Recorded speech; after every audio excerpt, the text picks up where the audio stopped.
What is happening, guys? I got a cool little video here for you today. Just something I've been working on a gun, and I love gun related videos, but it's something I've not found any other YouTube videos specifically about this, but I have a 20 gauge Smith & Wesson model 1000. Alright, I was shooting it here the other day and got to noticing, and it is missing the extractor. It will eject the shell and it'll just kind of flop it out, but it won't throw it out like an ejector should. So that being said, I wanted to change that.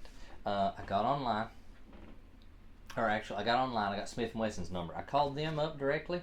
They don't make parts for this gun anymore, of course, and I had a feeling that'd be, but they did refer me to a company called Jack's First. Not sponsored in this video by them, but I had a really good experience with them, and they had exactly what I needed for this gun. So let me show you what I ordered from them and what we're going to be trying to put in today. So I called up Jack's First, and they had exactly what I needed. Right here we got, this is the extractor spring, the extractor plunger, and this is the extractor pin that holds the extractor in. So these 4 parts right here cost very little. They weren't very expensive at all. I actually ordered these 3 parts, the plunger, the spring, and the extractor, and this is why I say I had such a good experience with Jack's First, is because I ordered these 3 like on a Thursday, realized that I forgot to order this part. This was a $2 part. I called back and I talked to whom I presume was Nancy First. She's I guess owns the company. I talked to her. She said, that's just a $2 part. You know what? I'll just put it in the mail free of charge. So she sent me this one for free, which was fantastic. I like their customer service. We're going to get started on the disassembly of this gun. Of course, just like just about any auto loader or pump shotgun, you start with the magazine cap here. Easy peasy. Take that off. 4N, slide that off. Alright, I'm going to lay these parts to the side here on my makeshift table that I made out of a rolly stool barrel. Slides right off. Set that to the side.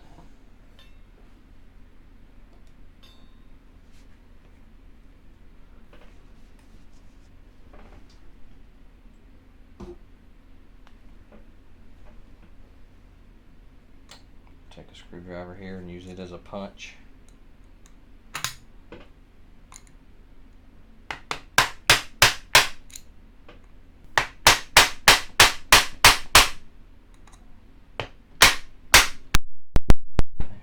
Pins sticking up here. We're just going to grab those, pull them right out of there. If you got a punch, of course you can punch them all the way out. I'm using a screwdriver, so that's not the case for me. So got to get a little rough with them. Anyhow, that takes the trigger out of there. Okay. Now, in order to get this bolt out that we need to get out, got a little piston in the tube here. Take that out. And then we got so when you rack the action back, you've got a ring here and it's got a pin in it as well. You gotta knock that pin out. The old trusty screwdriver. Relatively easy to pull out. Slide that off.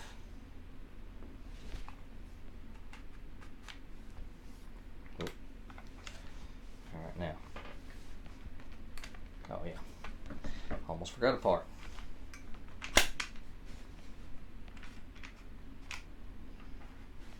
You gotta line up these holes here.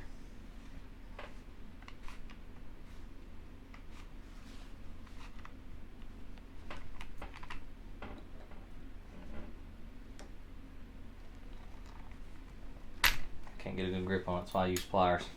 My fingers are slick.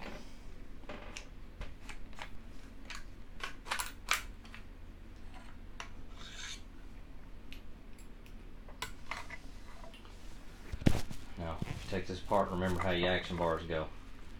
Left and right. Make sure you know how they went in the gun also. Down and up.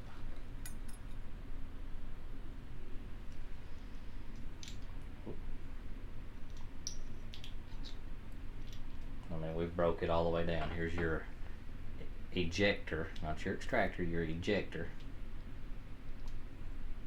Of course, this goes into your piston, into your stock there.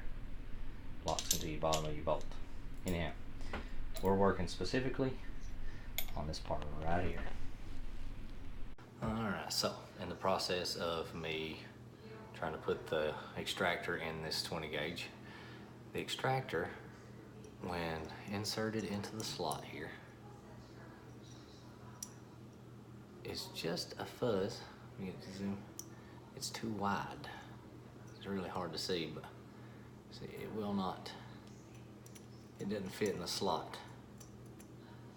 Okay, so it doesn't fall into place like it should. So we're just gonna have to do some at-home gunsmithing. It looks like it just needs a few thousandths shaved off. So we're going to have a knife sharpener here that changes from 200, 300, 400, and 600 grit. So we're just gonna work some of this metal off and see if we can't thin it out just enough that it will fit in there. Now this is the extractor, like I said, from Jack's First.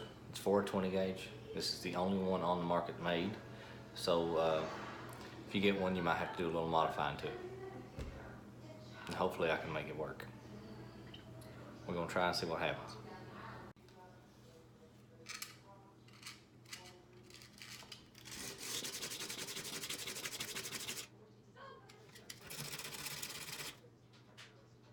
All right, so I'm out in the garage here. I kept working on that knife sharpener over and over and over. Thinned it out. Got it to the point that it will now slide right in there. This is how it's supposed to be, okay? Got it. Problem is, there's almost no wiggle room in there, and it has to be able to eject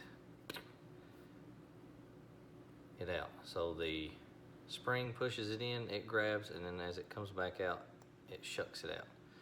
So I think I'm gonna have to grind this down a little bit so that it has a little more wiggle room to be able to kick out.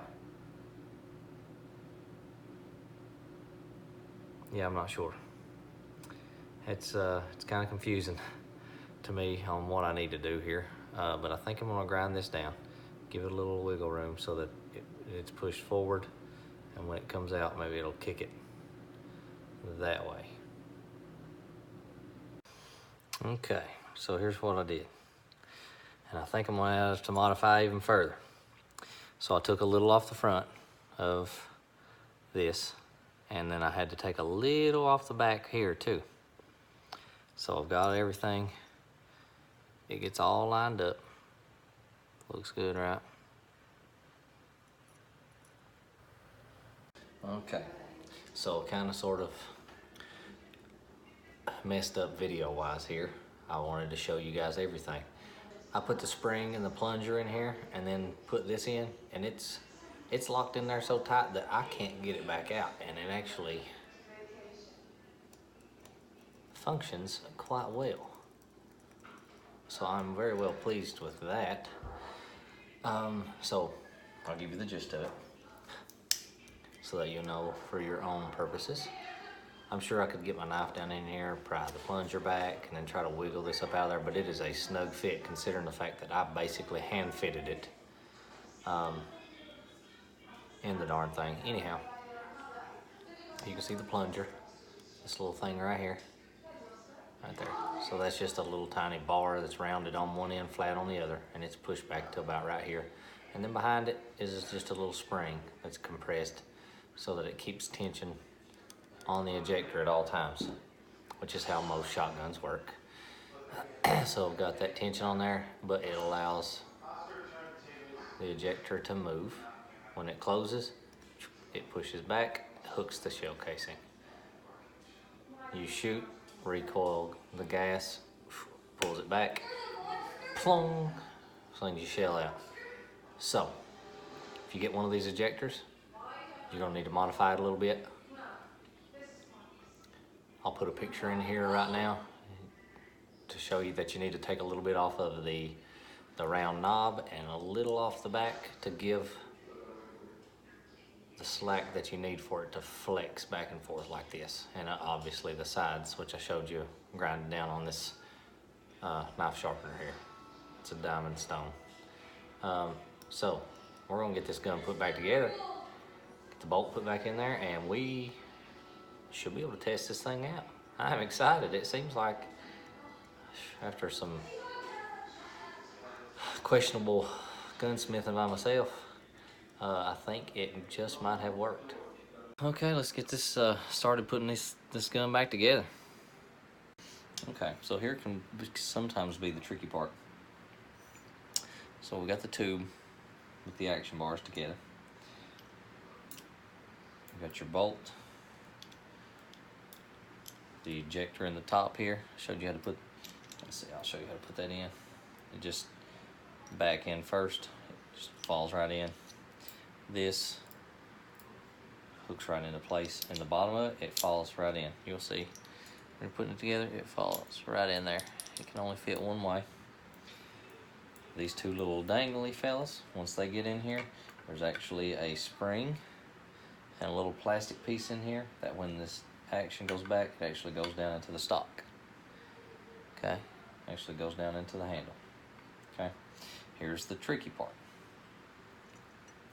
These action bars and this bolt, you see there's little grooves in the action bars right here. They fit together. If you can see that, they fit together perfectly. Just like that, they fall into place. So you have to put all of this together. So we're gonna slide this over the end. We're gonna set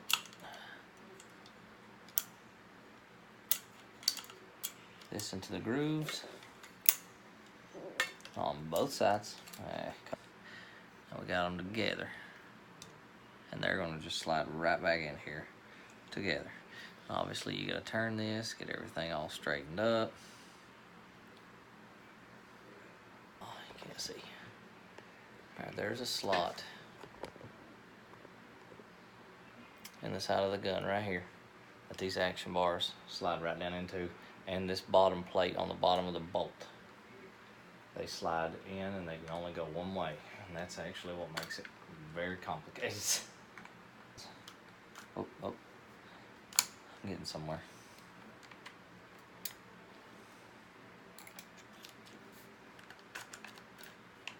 Okay, got them sliding together.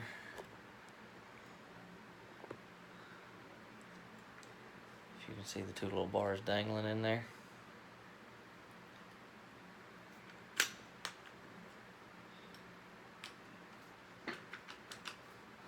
See there? I'm telling you, it's not perfect. Come on, Nick.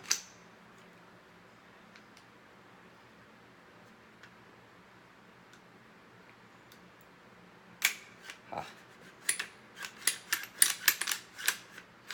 That spring down in the stock pushes it back forward for us. Thank goodness. Alright. You can't really see that. My extractor is working. Freaking win. Hole back in here. Opened up just a little bit. I'm gonna put the handle back in there. It'll just slide right back into place. Oh yeah. Now we got that part together. Okay, now that we have the lower put back together, there's this little tube on the inside. You can see it slide up and down, and it has a hole in it, which correlates to this steel ring here that we took off. And those holes should line up, and see it fell back down in there on me. If you can see the holes line up right there. That leaves me with a little pin. Goes into the bottom of your gun to put your trigger guard in, or your trigger group. It's the other one, and it fits perfectly and perfectly flush inside there. So now, I have this little piston here. It's gonna go inside. Perfect.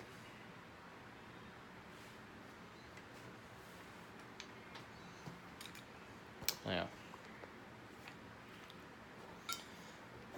this is a little tricky also. You gotta move this little plastic.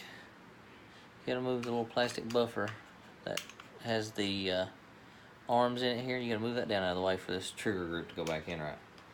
So you pull it back just a little. You gotta press this in. You gotta press your side button in, pull back in. There you go.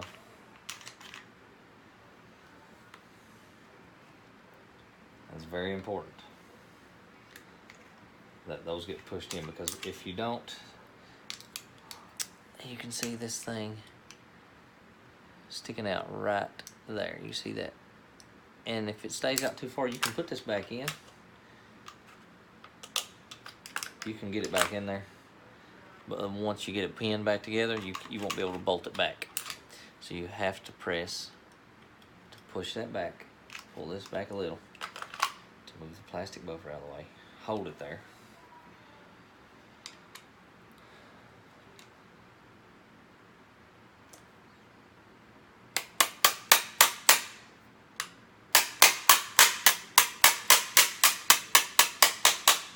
Knock your pins back in.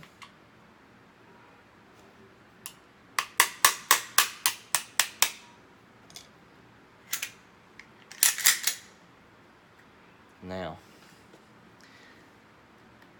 the button will let it down. That's also what it'll do. If you don't push that button in, when putting these pin or getting this trigger group back in, you'll pull it back. It'll lock there, and then you won't be able to release it. And see, it's perfect release here.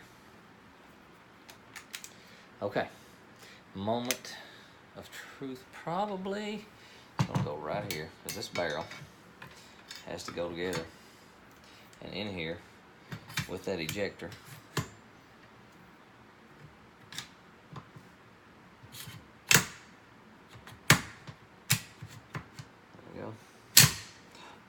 Ooh. Oh my goodness. Would you look at that? That ejector is in there beautifully. I'm so excited. So, last thing we gotta do is put this fore end on. Yo.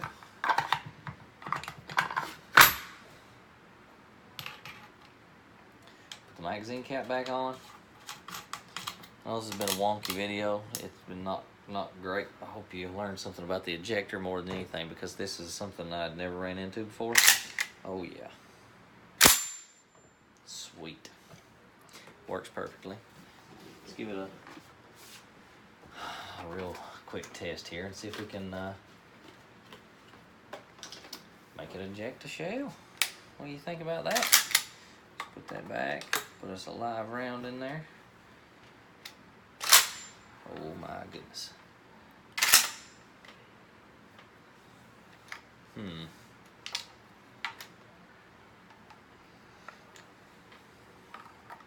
It's rather anticlimactic. Oh, did you see that? Woo!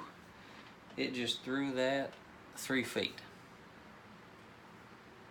Rock and roll, baby. Give it a go.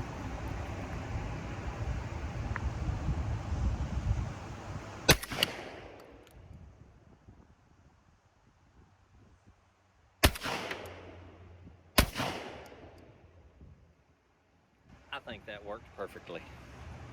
So, I know this was a bit of a wonky video, not a great one, but I hope that I detailed it enough that if you have to replace an extractor in one of these guns, or take it apart, put it back together, that kind of thing, that there was enough info in this video, hopefully, to get you through that, because it is a little bit complicated. I mean, semi-autos can be a little complicated because they're all the working, moving parts and that sort of thing, and they all have to fit together perfectly. So hopefully I described that well enough.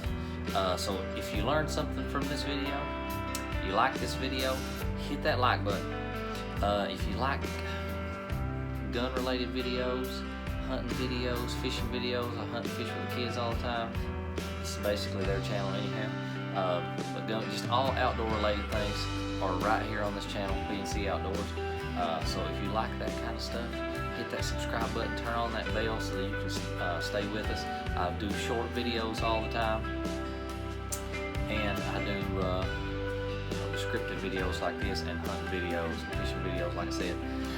So hit that subscribe button, follow us along, and stay tuned for the next one. Thank you guys for watching.